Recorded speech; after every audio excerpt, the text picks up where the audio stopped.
Good day mga kalapatid. So welcome back sa aking YouTube channel. Yan, matagal tayong hindi naka-upload sa ating YouTube channel. And for today's video ay ipapakita ko sa inyo yung ating direct Joey Galang. Yan, bali tatlong ibon yon. So pakita na natin mga kalapatid. Let's go! So ayun nga mga kalapatids, ito nga pala yung unang ibon na na-acquire natin kay Joey Galang. Ayan, Japan line. Ayan, tingnan, i-focus lang natin mga kalapatids. Gandang hen nito mga kalapatids. Yun, share ko na rin, si Kuya Joey Galang ay hindi nagbibigay ng pedigree. Dahil hindi nga siya mahilig gumawa ng pedigree. So ito yung ibon mga kalapatids. Bali mga kalapatids ay naka-persuban nga pala ito ni Kuya Joey Galang. Ayan, may Japan na logo sa kanyang persuban. Ayan mga kalapatids. So ito yung hen mga kalapatids. So ang hipo nitong hen mga kalapatids ay medium size. Yan. Gandang ibon mga kalapatids. Sobrang nagustuhan ko tong hen na to na pinili para sa akin ni Kuya Joey Galang. Ilalapit ko mga kalapatids yung sa mukha niya. Gandang ibon.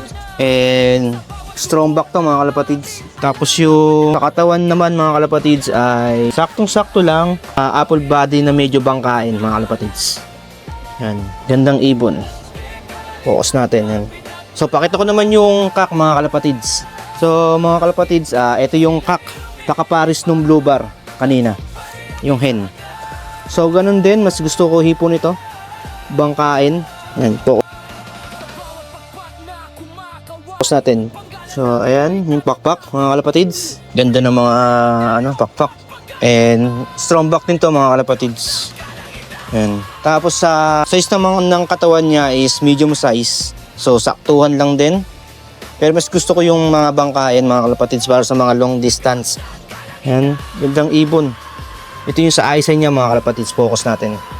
Yan, gandang ibon. Yan, bali tatlong ibon pala yung na-acquired natin mga kalapatids. So di ko na tinanong yung mga bloodline kasi alam naman natin na si Sir Joey ay isang consistent winner sa PHA mga kalapatids.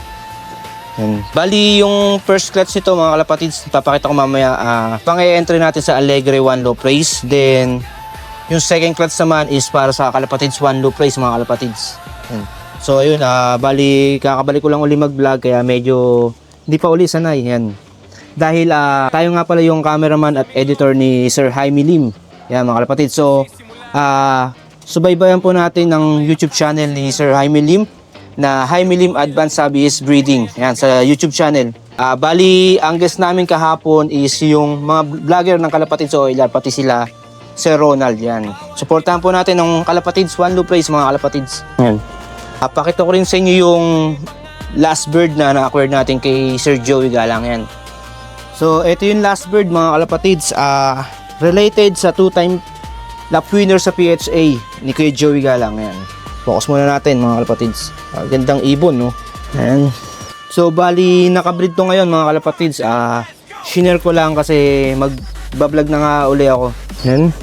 So itong ibon nga daw sabi ni Kuya Joey Galang ay matutulin. Ayan. Gandang ibon ito mga kalapatids. Ayan, no? Bali strong back nga din to mga kalapatids yan kung makikita nyo. And kung sa katawan very soft and medium size. Para kang umawak ng bulak lang pag ginawakan mo tong ibon mga kalapatids. Yan, bali papakita ko na rin, persuban din to ni Kuya Joey Galang. Yan. Bali ang pinaras ko dito mga kalapatids ay super inbreed banhi ni Cyrus Loop. Yan, partner ko sa One Loop Race mga kalapatids. So abangan nyo yung ililipad namin ngayon or malapit na karera sa Ulpa One Loop Race yan. Sana magtamasa kami.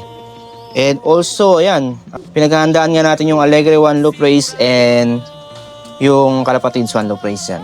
So far mga kalapatids, puro breeding lang yung ginagawa ko dahil hindi pa tapos yung pinapagawa natin loop sa Dasmariñas, Cavite. Gandang ibon mga kalapatids. So ayun lang para sa unang video sa pagbabalik ko. Ayan, subaybayan nyo sana yung aking YouTube channel mga kalapatids. Thank you mga kalapatids.